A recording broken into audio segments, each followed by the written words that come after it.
The first thing you learn as an IT auditor is that people are terrible liars, especially when they leave digital breadcrumbs everywhere they go. The second thing you learn is that your own wife can be the worst liar of all. My name is Nick Porter, and I should have seen it coming months earlier. Maybe I did see it, but chose to ignore the signs like some pathetic ostrich burying his head in suburban sand. Tessa had been staying late for approval meetings with her boss, Grant Delaney, for weeks, always with the same excuse about impossible deadlines and demanding clients. "Sorry, honey, Grant needs me to review the Morrison account again," she'd say, grabbing her purse, and that expensive perfume I definitely didn't buy her. "You know how he gets about the details." Yeah, I was learning exactly how Grant got about details. It started with something stupid, a shared calendar notification that popped up on our kitchen iPad while I was making coffee, Tessa's work calendar, which she'd synced months ago and apparently forgotten about. There it was, a recurring meeting every Thursday from 6 p.m. to 9 p.m. No subject line, no attendees listed, just a location code that looked like gibberish. HTLBW47. Now, I've been auditing IT systems for 15 years. I know what encrypted location codes look like, and I know what people do when they don't want meetings to show up in corporate searches. They create ghost entries, meetings that exist but don't really exist, at least not on paper. "Hey Tess," I called out that morning as she rushed around getting ready for work. "What's HTLBW47? She froze for just a second, the kind of freeze that guilty people do when they're caught off guard. Then she laughed, but it sounded forced. "Oh, that's just some conference room booking system glitch. IT keeps saying they'll fix it." Funny thing about being married to an IT auditor. You should probably come up with better lies than blaming IT glitches. That night, after Tessa left for another emergency approval meeting, I did what I do best. I started digging. The credit card statements were the first real smoking gun. Our joint account showed a pattern of taxi charges every Thursday evening, always to the same general area downtown, not to her office building, which would make sense for late meetings. These were going to the hotel district, specifically to addresses within a 3-block radius of some very expensive boutique hotels. "Client development," I muttered, scrolling through months of charges. Right. But I needed more than taxi receipts and mysterious calendar entries. I needed something concrete, something that would hold up under the kind of scrutiny I apply to corporate fraud cases. So I did what any reasonable husband would do. I used my building access credentials to pull security badge logs from Tessa's office building. See, most people don't realize that corporate security systems track everything. Every badge swipe, every door access, every elevator use gets logged and time-stamped. And when you know how to query those databases, you can paint a pretty detailed picture of someone's movements. Tessa's badge showed her leaving the building every Thursday at 5:47 p.m., consistently for the past 2 months. But here's where it got interesting. Grant Delaney's badge showed him leaving at 5:43 p.m. on those same days. 4 minutes earlier, just enough time to avoid being seen together in the parking garage. I cross-referenced those departure times with the taxi charges. Tessa's rides were always booked for 6:05 p.m. pickup from a coffee shop 6 blocks from her office. Grant's corporate card, which I accessed through a database query that was definitely bending some ethical rules, showed Uber rides booked for 5:55 p.m. from a different location, but always to the same hotel district. The Grandview Boutique Hotel, every Thursday. Same destination, different routes. "You clever bastards," I said to my computer screen, but not clever enough. I should have confronted her right then. Any normal husband would have. But I'm not normal. I'm methodical. I'm the guy who spends months building airtight cases against corporate embezzlers. I don't move until I have overwhelming evidence, and I definitely don't move until I understand the full scope of what I'm dealing with. So I decided to follow the next ghost calendar entry. Thursday evening, 5:30 p.m. I parked across the street from Tessa's office building and waited. Sure enough, at 5:47 p.m., she emerged from the parking garage in her silver Honda, heading downtown. I followed at a distance, my heart pounding like some amateur private detective in a bad movie. She pulled up to the Grandview Hotel at exactly 6:15 p.m., handed her keys to the valet, walked into the lobby like she owned the place. I parked down the street and checked my phone. Grant's corporate credit card had just been charged for valet parking at the same hotel. His black BMW pulled up 43 seconds after Tessa disappeared inside. 43 seconds. Just enough time to maintain plausible deniability if anyone was watching. Just enough time to pretend they weren't arriving together, but not enough time to fool someone who makes a living tracking digital footprints. I sat in my car for 3 hours that night, watching the hotel entrance, feeling my 15-year marriage crumble in real time. They didn't emerge until 9:20 p.m. again with that same careful timing. Tessa first, then Grant 4 minutes later. She came home at 10:15 p.m., apologizing for the brutal approval session and complaining about how demanding Grant was getting with the Morrison account reviews. "You look tired," I said, studying her face. "It's just work stress," she replied, avoiding eye contact. "Grant's really pushing hard on this quarterly review." "I'll bet he was." That night, lying in bed next to my cheating wife, I made a decision. I wasn't going to be the pathetic husband who confronts his wife with partial evidence and gets fed more lies. I was going to build a case so airtight, so comprehensive, that when I finally made my move, there would be nowhere for either of them to hide. I was going to audit the hell out of this affair, and if I happened to discover other interesting information along the way, well, that's just the nature of thorough investigation work. The beautiful thing about modern corporate life is that everything leaves a trail. Every expense report, every email, every swipe of a corporate credit card gets logged, categorized, and stored in databases that most people forget exist. When you are having an affair with your boss, those databases become a treasure trove of evidence. I started with Tessa's expense reports.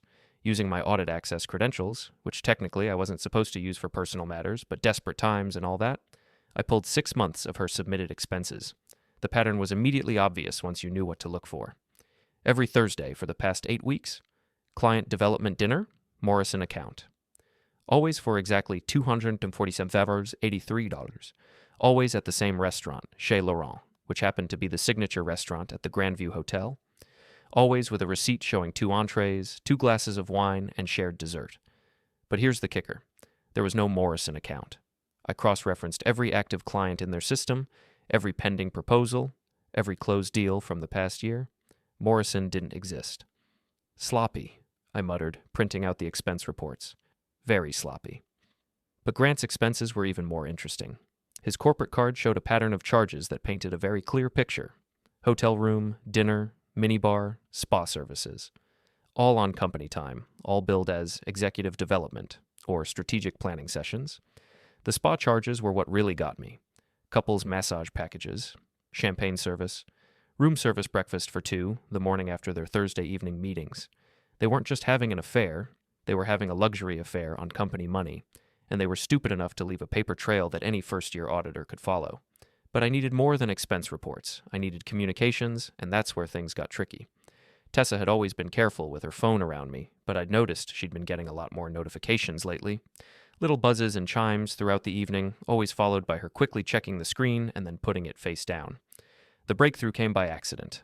I was in the kitchen making coffee when her phone, charging on the counter, lit up with a Bluetooth pairing notification. Her phone was trying to connect to another device, a device that was apparently in range. Find nearby devices, I told my own phone, running a Bluetooth scan. There it was. Tessa's iPad, broadcasting from somewhere in the house. I found it in her nightstand drawer, buried under some old magazines. A tablet I'd never seen before, still logged into her personal iCloud account. And because she'd set up automatic backup for convenience, every text message, every deleted photo, every app notification from the past 4 months was sitting right there in the cloud, perfectly preserved. The messages between her and Grant were exactly what you'd expect from 2 people having an affair, but with an extra layer of corporate stupidity that almost impressed me with its brazenness. Can't wait for our strategic planning session tomorrow. Tessa, 3 weeks ago. The Morrison account requires very thorough review, might need to work late into the evening. Grant's response. I've prepared some very detailed presentations for you to examine. Tessa again, with a photo attachment that I really wish I hadn't opened. But mixed in with the affair coordination were messages that made my blood run cold for entirely different reasons. Make sure the Hartwell invoices get processed before the quarterly review. Grant, 2 weeks ago. Already approved, $47K for consulting services just like you wanted. Tessa's reply. Perfect. Remember, if anyone asks, you reviewed the vendor credentials personally. I stared at the screen, my coffee growing cold in my hands. This wasn't just an affair. This was fraud. Grant was using his position to approve fake invoices, and he was using Tessa to rubber stamp them through the approval process. I screenshotted everything, uploading the images to a secure cloud drive that neither of them had access to. Then I started digging deeper into their company's vendor payment system. Hartwell Consulting didn't exist. Neither did Morrison Strategic Solutions, Davidson and Associates, or any of the other consulting firms that had been paid a combined total of over $300,000 in the past 6 months. The bank account information all traced back to shell companies, and the shell companies all had one thing in common. They'd been registered by Grant Delaney using a fake business address. He was embezzling from his own company, using Tessa's approval authority to legitimize the transactions, and conducting the whole operation while having an affair with his co-conspirator. "Jesus Christ, Tessa," I whispered. "What have you gotten yourself into?" I spent the next 2 days building a comprehensive case file. Bank records, expense reports, message logs, security footage timestamps, hotel receipts, everything cross-referenced and organized like I was preparing for a federal audit, because as it turned out, that's exactly what I was preparing for. The FBI's white-collar crime unit has a tip line for corporate fraud. I'd used it twice before in my career, both times for clear-cut embezzlement cases that resulted in prosecutions. This case was even cleaner than those had been. I made the call on a Friday afternoon, speaking to Special Agent Sarah Mitchell, who specialized in corporate fraud cases. "Mr. Porter, these are some very serious allegations," she said, after I'd walked her through the evidence. "Are you prepared to provide documentation for everything you've described?" "I have over 200 pages of supporting documents," I replied. "Bank records, internal communications, expense reports, vendor fraud, the whole package." "And you're aware that if these allegations are substantiated, both individuals could face federal charges?" I thought about Tessa, about our 12 years of marriage, about the life we'd built together. Then I thought about her in that hotel room with Grant, laughing about their strategic planning sessions, while stealing money from their own company. "Yes," I said, "I'm aware. We'll need to interview you next week. In the meantime, don't confront either of them about what you've discovered. We may need to conduct surveillance, and we don't want them destroying evidence." After I hung up, I sat in my home office staring at the wall. In the span of 2 weeks, I'd gone from suspicious husband to federal witness. Tessa wasn't just cheating on me, she was committing crimes that could land her in prison. And the worst part? I was pretty sure she had no idea how deep she'd gotten herself in. Grant was using her, professionally and personally, and she was too infatuated to see it. But she was about to find out. They both were. My phone buzzed with a text from Tessa. "Working late again tonight. Morrison account crisis. Don't wait up." I looked at the message and laughed. Actually laughed out loud. After everything I'd discovered, she was still feeding me the same lies, still pretending the Morrison account existed, still thinking she was clever enough to fool her own husband. "Have fun at your strategic planning session," I texted back. "I'll be here working on some audit reports. Very detailed ones." She sent back a heart emoji. I deleted it and went back to organizing evidence files for the FBI. Special Agent Sarah Mitchell had the kind of no-nonsense demeanor that made you understand why white-collar criminals usually confessed within the first hour of interrogation. She reviewed my evidence files with the methodical precision of someone who'd seen every type of corporate fraud imaginable. "This is exceptionally well documented," she said, flipping through the organized binders I'd prepared. "Most fraud cases take us months to build this level of detail." We were sitting in a conference room at the FBI field office, and I felt surreal discussing my wife's crimes with federal agents. But there was also something satisfying about watching professionals validate the case I'd built. "The embezzlement is clear-cut," Agent Mitchell continued. "Fake vendors, shell companies, forged approval signatures. Your wife's digital signature appears on every fraudulent transaction." "She may not have known they were fake," I said, though even as I said it, I knew it sounded weak. "Mr. Porter, your wife exchanged text messages acknowledging that she was approving invoices without reviewing vendor credentials. That's willful negligence at minimum, conspiracy at worst." Agent Mitchell's partner, Agent Thompson, looked up from his laptop. "We've already started preliminary asset searches on Grant Delaney. 3 offshore accounts, 2 shell companies, and a very expensive lifestyle that doesn't match his declared income." "What happens next?" I asked. "We open a formal investigation," Mitchell replied. "We'll need your cooperation as a witness, and we'll likely approach your wife about cooperating against Delaney in exchange for reduced charges." "And if she doesn't cooperate?" "Then she faces the same charges he does. Wire fraud, conspiracy, embezzlement. We're talking about potential prison time." I drove home that afternoon with a strange mix of satisfaction and dread. Tessa was about to have her world turned upside down, and I was the one holding the dynamite plunger. But first, I had some personal business to take care of. I'd already contacted Ruth Lynn, the best divorce attorney in the city. Ruth had a reputation for being absolutely ruthless when it came to protecting her clients' interests, and she'd been very interested in my case when I'd outlined the situation. "Adultery, embezzlement, and criminal conspiracy," she had said during our initial consultation. "It's like a divorce attorney's Christmas morning." Ruth's strategy was elegant in its simplicity. File for divorce immediately, attach all the evidence of Tessa's crimes and affair, and use the threat of federal prosecution to leverage the most favorable settlement possible. She's going to need money for criminal defense attorneys, Ruth explained. She's going to be desperate to maintain some relationship with your children, and she's going to want to avoid any additional publicity that could make her legal situation worse. Meaning she'll sign whatever we put in front of her, as long as we don't make her life any more difficult than it's about to become. The divorce papers were served to Tessa at her office on a Wednesday morning, delivered by a process server who had instructions to be as discreet as possible. I wasn't trying to humiliate her publicly. Not yet, anyway. I just wanted her to understand that her old life was over. She called me 37 minutes later, her voice shaking with rage and panic. "Nick, what the hell is this? Divorce papers? Are you out of your mind?" "I think the question is whether you're out of your mind, Tess. Having an affair with your boss? Really?" Silence on the other end of the line. Then, "I don't know what you think you know, but..." "I know about the Grandview Hotel. I know about the fake Morrison account. I know about the expense reports and the Thursday evening strategic planning sessions. I know about everything." More silence. When she spoke again, her voice was smaller, more frightened. "Nick, we need to talk. This is all a misunderstanding." "No, we really don't need to talk. What we need is for you to read those divorce papers very carefully and call your own attorney. You're going to need one." "What's that supposed to mean?" I almost felt sorry for her. She still had no idea about the FBI investigation, no idea that federal agents were probably already pulling her financial records and preparing search warrants. She thought this was just about the affair. "It means you should probably start thinking about who you trust more, me or Grant. Because one of us is about to throw you under the bus, and it's not going to be me." I hung up before she could respond. That evening, Tessa didn't come home. I wasn't surprised. She was probably with Grant, trying to figure out how much I actually knew and how much damage control they needed to do. What they didn't know was that Agent Mitchell had already obtained warrants for both their corporate email accounts, their bank records, and their phone communications. The investigation was moving forward whether they cooperated or not. But I wasn't content to just wait for the federal case to play out. I had my own revenge to plan, and it was going to be much more personal than anything the FBI could deliver. I started with their company's ethics hotline. Every major corporation has an anonymous tip line for reporting misconduct, and Tessa's company took theirs very seriously.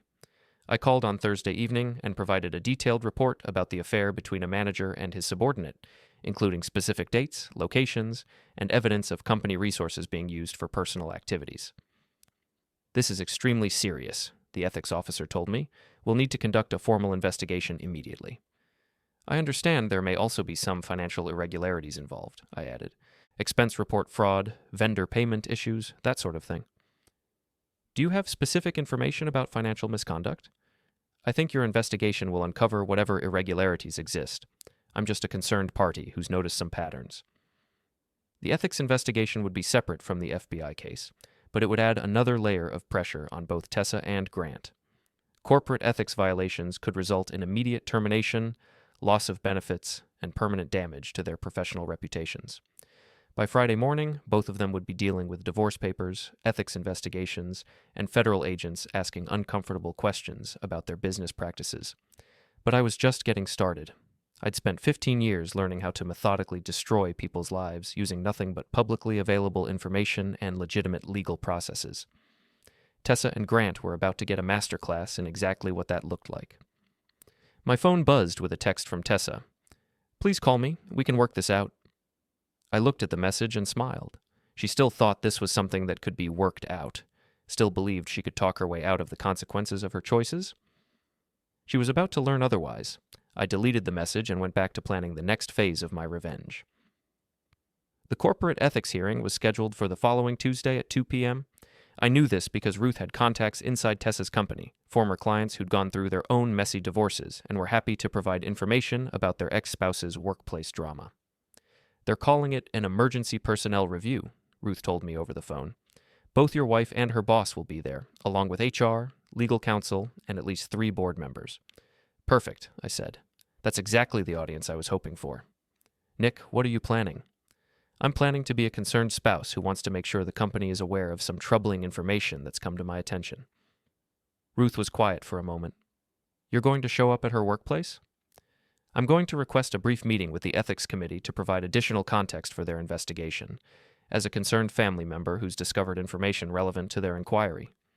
That's actually brilliant and completely legal. I learned from the best, I said. You taught me that the most devastating attacks are the ones that look like legitimate business processes. I spent the weekend preparing my presentation. Not the evidence. Agent Mitchell had made it clear that I couldn't share ongoing federal investigation materials. But I had plenty of information that was fair game. The hotel receipts, the expense reports, the timeline of their affair, and most importantly, the audio recording I'd made during their last strategic planning session. See, the Grandview Hotel had a design flaw that most guests never noticed. The boutique suites shared ventilation systems, and sound carried between rooms much more clearly than the management wanted to admit. I'd discovered this during my surveillance, when I'd rented the suite next to theirs and heard every word of their Thursday evening activities. The recording was crystal clear, Tessa and Grant discussing their affair, laughing about deceiving their spouses, and, most damaging of all, Grant explaining how he was using his position to approve questionable vendor payments that were technically legal but ethically questionable. It wasn't enough evidence for criminal prosecution, but it was more than enough to destroy their careers and reputations. Tuesday afternoon, I walked into the corporate headquarters of Meridian Marketing Solutions wearing my best suit and carrying a leather portfolio that looked appropriately official. I'd called ahead to request a meeting with the Ethics Committee, identifying myself as Nicholas Porter, spouse of Teresa Porter, with information relevant to their ongoing personnel review. The receptionist directed me to Conference Room C, where I found exactly the audience I'd hoped for. Tessa, Grant, 2 HR representatives, the company's legal counsel, and 3 board members, including the CEO.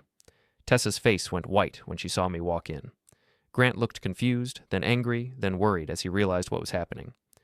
Mr. Porter, said the CEO, Margaret Chen, thank you for coming in. We understand you have information relevant to our investigation.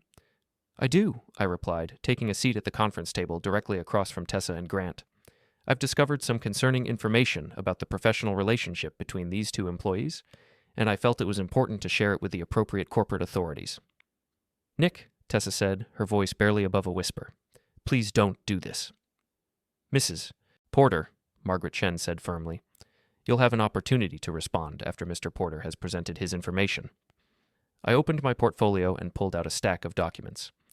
Over the past several weeks, I've documented a pattern of behavior that I believe violates your company's ethics policies and potentially constitutes fraud. I walked them through everything: the fake calendar entries, the hotel receipts, the expense report patterns, the timeline of deception. The room was completely silent except for the sound of pages turning as the board members reviewed my evidence. This is all very concerning, the legal counsel said. But do you have any direct evidence of the alleged relationship?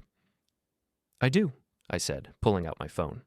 I have an audio recording of a conversation between Mrs. Porter and Mr. Delaney that I believe speaks for itself. Nick, no, Tessa said, panic creeping into her voice. Please. I pressed play. Grant's voice filled the conference room. Told my wife I was working late on the Peterson proposal, but I'd rather be working late on you. Tessa's laugh. We should be more careful, if anyone finds out about us. Grant. Let them find out. I'm the one who approves your performance reviews anyway. And those vendor payments we discussed? I made sure they went through without any additional scrutiny. Sometimes it pays to have friends in the right places. Tessa? You're terrible, and I love it. The recording continued for another 30 seconds before I stopped it. The silence in the room was deafening. Margaret Chen was the first to speak. Mr. Delaney, Mrs. Porter, do you have any response to what we've just heard? Grant looked like he was about to be sick. That recording was obtained illegally. It can't be used. Mr. Delaney, the legal counsel interrupted, this is an internal ethics investigation, not a criminal trial. The admissibility standards are entirely different. Tessa was crying now, quiet tears streaming down her face. I never meant for any of this to happen.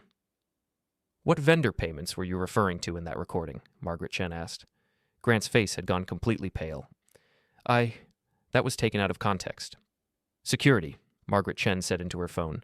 Please come to Conference Room C immediately. She turned back to Grant and Tessa. You're both suspended immediately pending a full investigation. Security will escort you from the building, and you're not to return without explicit authorization from this board. Margaret, Grant started, you're making a mistake. This is all... Mr. Delaney, I strongly suggest you contact your attorney before you say anything else. 2 security guards entered the room. I recognized one of them, Marcus, an ex-cop who took his job very seriously. Marcus, Margaret Chen said, please escort Mr. Delaney and Mrs. Porter from the building. They're suspended pending investigation. As they were led out, Tessa looked back at me with an expression of pure devastation. "Nick, how could you do this to me?" "I didn't do this to you, Tess," I replied. "You did this to yourself." After they left, Margaret Chen turned to me. "Mr. Porter, I want to thank you for bringing this to our attention. This kind of behavior is absolutely unacceptable." "I just want what's best for everyone involved," I said, "including your company. We'll be conducting a full forensic audit of all vendor payments and expense reports. If we find evidence of financial misconduct, we'll be referring the matter to law enforcement." I nodded gravely, as if this was news to me. "That sounds like the appropriate course of action." As I walked out of the building, I felt a satisfaction I hadn't experienced in months. Tessa and Grant were now facing federal investigation, corporate ethics violations, immediate suspension from their jobs, and very public humiliation. But I wasn't done yet. Not even close. My phone buzzed with a text from Agent Mitchell. "We're executing search warrants tomorrow morning. Thought you should know." I smiled and texted back, "Thank you for the heads up." Tomorrow, their world would collapse completely. Today had just been the preview. I was drinking coffee and reading the morning news when the FBI executed search warrants at both Tessa's workplace and Grant's home. Agent Mitchell had texted me at 6:47 a.m. "Warrants executed, significant evidence recovered. We'll be in touch." By 8:30 a.m., the local business news website was running a story. FBI raids marketing firm in corporate fraud investigation. By 9:15 a.m., Tessa was calling me, sobbing hysterically. "Nick, there are federal agents at my office. They're seizing computers and files. Everyone's saying Grant was arrested. What the hell is happening?" "I imagine they're investigating the vendor payment fraud you two were discussing in that recording," I said calmly. "You know, the one where Grant mentioned approving payments without proper scrutiny? You did this. You called the FBI." "I reported suspected criminal activity, yes. It's called being a responsible citizen. Nick, please, I need help. I need a lawyer. What you need is to start thinking about whether you want to cooperate with federal investigators or go down with Grant's ship." The line went quiet, except for her crying. "Tess, let me give you some free advice. Grant used you. He used your approval authority to legitimize his embezzlement scheme, and he used your personal relationship to keep you from asking too many questions.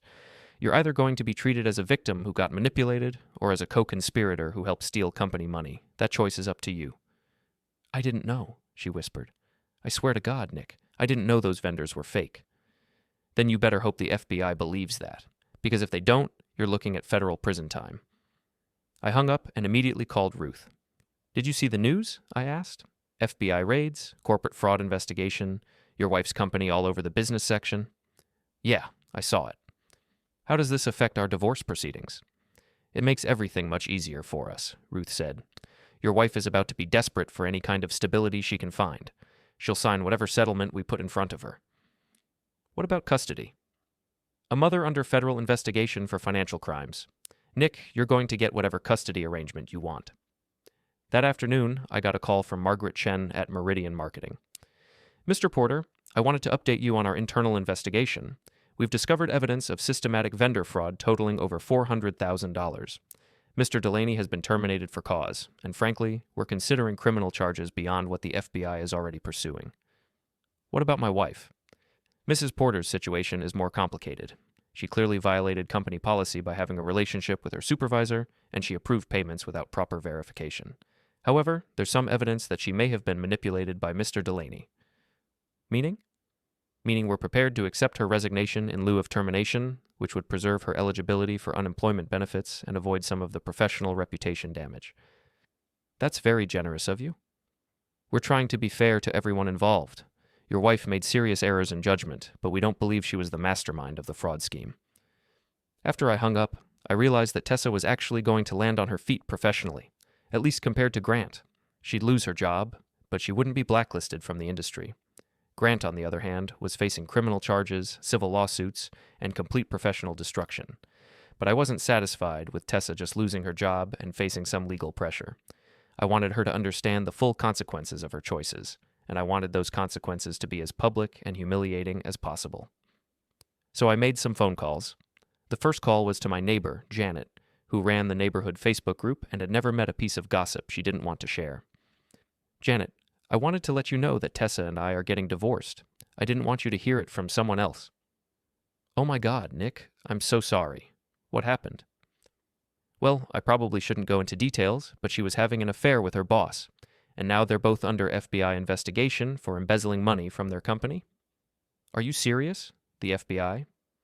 It was on the news this morning. I just wanted our friends to know what was really going on before they heard rumors. Janet promised to keep it private, which in Janet speak meant that every person in our neighborhood would know the full story within 24 hours.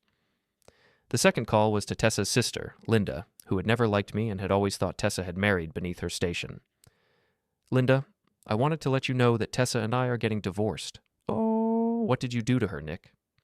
I didn't do anything to her. She had an affair with her boss, got involved in a corporate fraud scheme, and is now under FBI investigation. I filed for divorce after I discovered what was going on. Silence on the other end of the line. Linda, are you still there? The FBI? Are you serious? Dead serious. She's probably going to need family support over the next few months. Her legal bills alone are going to be enormous. Oh my God, Nick, I had no idea. Nobody did. She was very good at hiding it. The third call was to our kids' school principal. Beth and Jamie needed to be protected from the fallout, and I wanted to make sure the school was prepared for any media attention or gossip that might affect them. Mr. Porter, thank you for letting us know about the situation. We'll make sure both girls have access to counseling support if they need it. I appreciate that. I'm hoping to keep them out of the public eye as much as possible. Of course. And Mr. Porter, I'm sorry you're going through this. By evening, my phone was buzzing with calls and texts from friends, neighbors, and acquaintances who'd heard various versions of the story. I answered the ones from people I actually cared about and ignored the rest. The most satisfying call came from Grant's wife, Patricia. Nick, this is Patricia Delaney. I think we need to talk. I'm listening. I filed for divorce this morning. I want to coordinate with you to make sure both of our spouses face appropriate consequences for what they've done. What did you have in mind? I'm thinking we make sure everyone knows exactly what kind of people they really are. I smiled. Patricia, I think that's an excellent idea. 3 weeks after the FBI raids, Tessa was living in a studio apartment across town, working as a temp receptionist, and facing legal bills that were consuming what little savings she had left. Grant was out on bail, unemployed, and according to Patricia, sleeping on his brother's couch while waiting for his criminal trial. The divorce mediation was scheduled for a Thursday morning, exactly 2 months after I'd first followed Tessa to the Grandview Hotel. Ruth had prepared a settlement agreement that gave me everything I wanted: full custody of the kids, the house, both cars, and all our joint assets. In return, Tessa would get nothing except freedom from any responsibility for her legal debts. She's going to sign, Ruth told me the night before. Her attorney called yesterday to confirm. She can't afford to fight this, and she knows it. But I had one more surprise planned for my soon-to-be ex-wife. The mediation was held in a conference room at Ruth's law firm. Tessa arrived looking exhausted and defeated, accompanied by a public defender who looked like he'd rather be anywhere else. She'd lost weight, her hair was unkempt, and she was wearing a cheap business suit that didn't fit properly. "Hello, Nick," she said quietly, not making eye contact. "Tessa," I replied. Ruth walked through the settlement terms methodically. Custody, property division, spousal support, none. Debt responsibility, all hers. Tessa's attorney occasionally asked clarifying questions, but it was clear they both knew she had no leverage to negotiate. "Mrs. Porter," Ruth said finally, "do you understand and accept all the terms as outlined?" Tessa looked at me for the first time since she'd arrived. "Nick, I know I hurt you. I know I made terrible mistakes. But did you really have to destroy my entire life?" "I didn't destroy your life, Tess. You destroyed your own life when you decided to have an affair and commit fraud. I just made sure there were consequences. The FBI investigation, the ethics hearing, calling my sister, telling the neighbors, that was all you. That was all me reporting criminal activity and informing people who needed to know what was happening. You're the one who chose to betray your marriage and steal money from your employer." She started crying again. "I never stole anything. Grant told me those vendors were legitimate." "And you never bothered to verify that, did you? You just signed off on hundreds of thousands of dollars in payments because your boyfriend told you to." "He wasn't my boyfriend when I started approving those payments."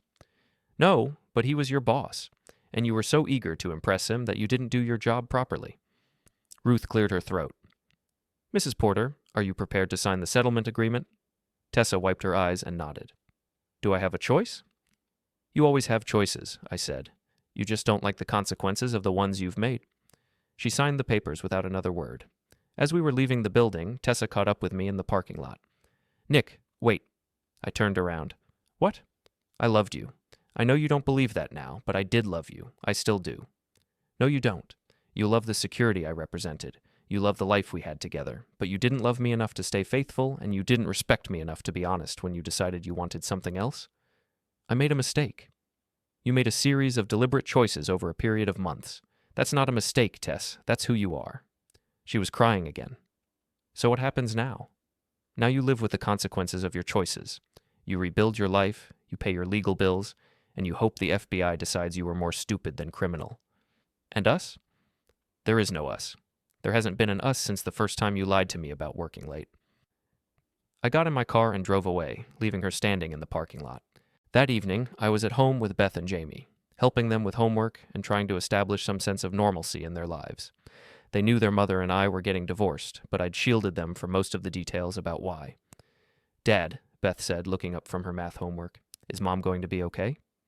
Your mom is going to be fine, I told her. She's dealing with some grown-up problems right now, but she's going to figure things out. Will we still see her? Of course. She's still your mother, and she loves you very much. Then why can't she live here anymore? Because sometimes adults make choices that change everything, and we have to learn to live with those changes. Jamie looked confused. What kind of choices? The kind that hurt other people, I said. But you don't need to worry about that. Your job is to be kids, and let me worry about the grown-up stuff.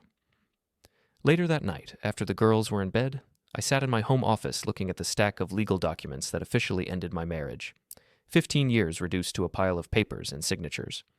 My phone buzzed with a text from Agent Mitchell. Thought you'd want to know. Delaney pleaded guilty today, cooperating fully. Your wife likely won't face charges. I stared at the message for a long time. Tessa was going to avoid prison, but her life was still in ruins. Her career was over, her marriage was over, her financial security was gone, and her reputation was destroyed. Grant had gotten exactly what he deserved, and Tessa had gotten exactly what her choices had earned her. I deleted the text and went to check on my daughters. Beth was still awake, reading under her covers with a flashlight. Lights out, kiddo, I said. Dad, are you happy that Mom's gone? The question caught me off guard. I'm not happy that our family is broken, Beth, but I'm happy that you and Jamie are safe and that we're going to be okay. Will you find a new mom for us? Someday, maybe, but right now it's just the three of us, and that's enough. She smiled and turned off her flashlight. I love you, Dad. I love you too, sweetheart. As I walked back to my room, I realized that for the first time in months, I felt genuinely at peace. The revenge was complete, the legal battles were over, and my real life, the life with my daughters, could finally begin. Tessa had made her choices, and now she would live with them. I had made mine too,